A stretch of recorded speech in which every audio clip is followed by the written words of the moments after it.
आज ममता बनर्जी जो कर रही हैं ये उनकी राजनीतिक कुशलता नहीं, विवशता है। इमरान मसूद ने जो बोला है ये दर्शाता है ये कांग्रेस पार्टी संविधान को अपनी जेब में रखती है, कानून को नहीं मान सकता। ये भी साफ दर्शाता है कि इंडी गठबंधन और ममता बनर्जी जी के लिए संविधान का कोई मायने नहीं। वैसे मैं एक और बात भी कहना चाहूँगा, आज ममता बनर्जी जो कर रही हैं ये उनकी राजनीतिक कुशलता नहीं, विवशता है।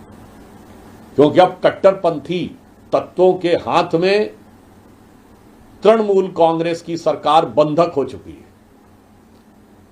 ममता बनर्जी जी के हाथ में अब कुछ नहीं रह गया है।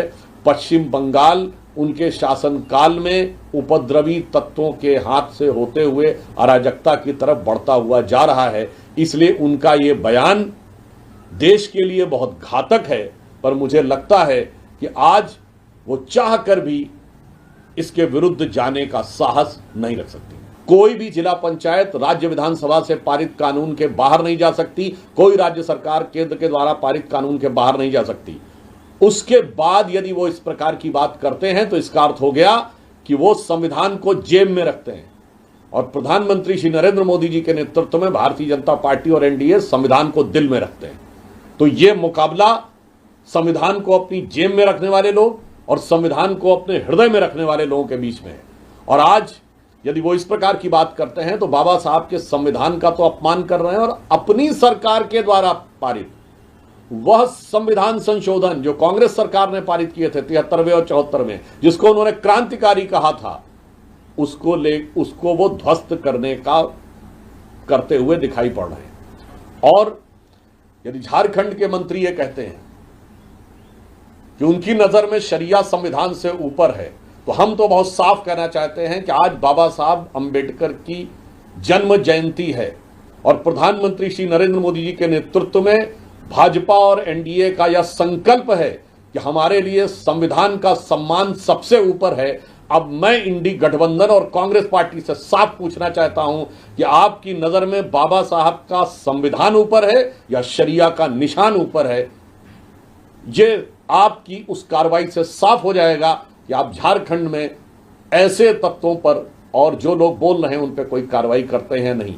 यदि नहीं करते हैं तो यह साफ हो जाएगा कि कांग्रेस और इंडी गठबंधन की नजर में बाबा साहब के संविधान से ऊपर शरिया का निशान है। हमें इसका जवाब स्पष्ट रूप से हां या नहीं में और आपके द्वारा की गई प्रतिक्रिया में दिखना चाहिए।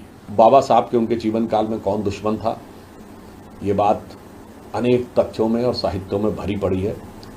जिन लोगों ने बाबा साहब को चुनाव हरवाने में और धांधली करके चुनाव हरवाने में प्रमुख भूमिका अदा की, मैं आज बाबा साहब की जन्म जयंती पे बताना चाहता हूं कि बाबा साहब भीमराव अंबेडकर अपना पहला चुनाव 14,000 मतों से हारे थे और 78,000 वोट इनवैलिड किए गए थे। 3 जनवरी 1952 को उनका चुनाव हुआ था। अप्रैल 1952 में उन्होंने चुनावी धांधली के विरुद्ध कोर्ट में याचिका दायर की थी। अतः भारत के संवैधानिक इतिहास में चुनावी धांधली के पहले शिकार बाबा साहब अंबेडकर थे, जो चुनावी धांधली कांग्रेस और कम्युनिस्टों ने मिलकर उनके साथ की थी। इमरान मसूद ने जो बोला है यह दर्शाता है ये कांग्रेस पार्टी संविधान को अपनी जेब में रखती है। मैं उनसे पूछना चाहता हूं, संविधान में संशोधन कैसे होता है? 1 घंटे के अंदर होता है। हमने तो पूरी प्रक्रिया पूरी की। पहले हम पिछले साल के मानसून सत्र में इस विधेयक को लाए, फिर संयुक्त संसदीय समिति में गया, उसके बाद महीनों तक विचार विमर्श हुआ, अनेकानेक बैठकें हुई, 25 से अधिक राज्यों और वक्फ बोर्डों से विचार विमर्श हुआ। अनेक जगहों पे जाकर फिजिकली उन्होंने, जेपीसी ने जगदम्बिका पाल जी के नेतृत्व में डाटा किया, एकत्र किया। 92 लाख लगभग फीडबैक्स लिए गए। फिर संसद के दोनों सदनों में आया, 12-12 घंटे की चर्चा हुई। उसके बाद राष्ट्रपति महोदया के साइन से या कानून बना। मैं कांग्रेस पार्टी से पूछना चाहता हूं, ये सारी प्रक्रिया 1 घंटे में तभी हो सकती है जब आप संविधान को जेब में रखें।